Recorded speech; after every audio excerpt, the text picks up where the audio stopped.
जब हम मकान बनाते हैं तो पहले नींव को मजबूत बनाते हैं, तब मकान मजबूत बनता है। उसी प्रकार ये संस्कार हमारे जीवन के लिए एक मजबूत नींव है। यदि माता पिता संस्कारी नहीं हैं तो बच्चे को संस्कार कहाँ से मिलेगा।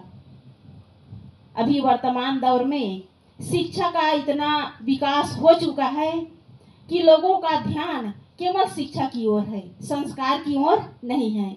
छोटे छोटे बच्चे, 3 साल 4 साल के बच्चे पीठ पर बोझा लाद करके स्कूल की ओर निकल पड़ते हैं, केवल शिक्षा को महत्व दे रहे हैं।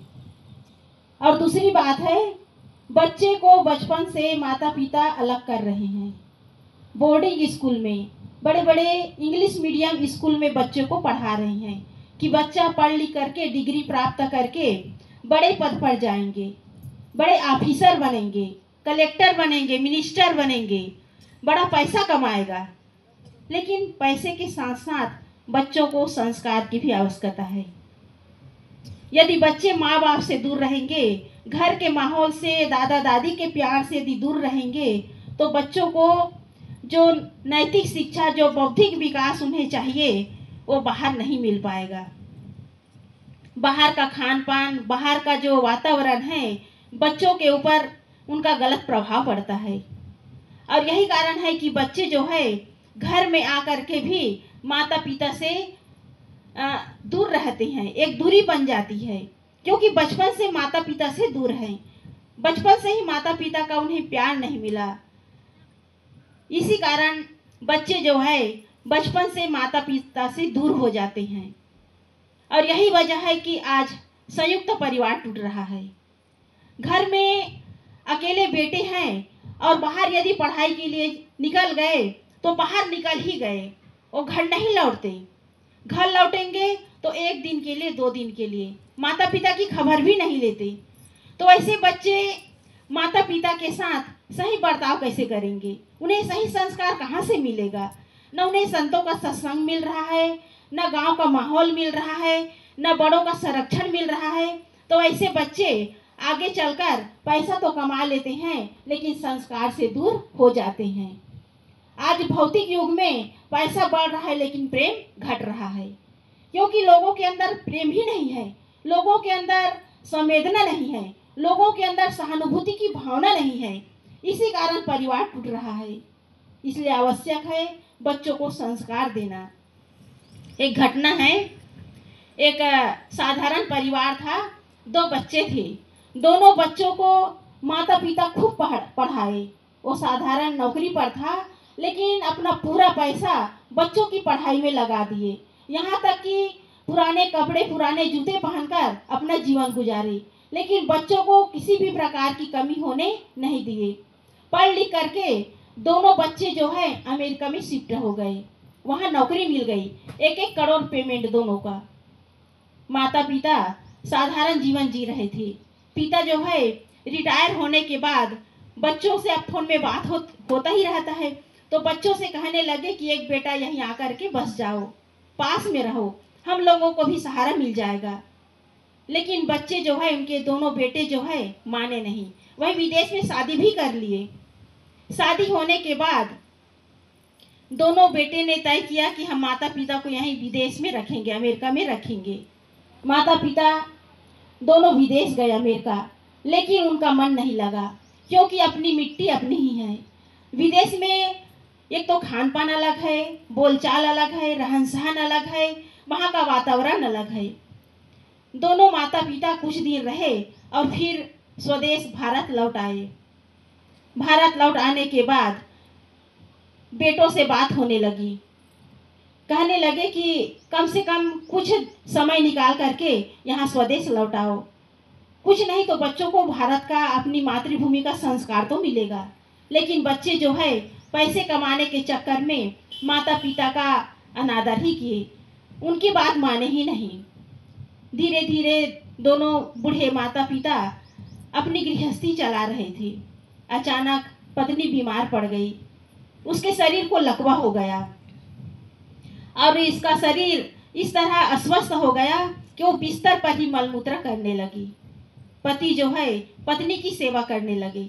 मल मूत्र कराना, नहलाना धुलाना, समय से रोटी बना करके खिलाना, दवाई खिलाना और समय समय से उसे कुछ अच्छी अच्छी बातें भी बताना, पूरी तरह सेवा में लग गए।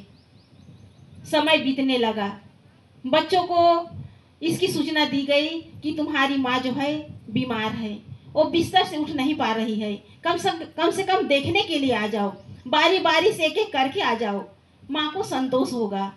लेकिन बेटे जो है माने नहीं, कहने लगे कि कोई नर्स या डॉक्टर रख लो, अभी हमारे पास समय नहीं है। ये है शिक्षित लोगों की सोच।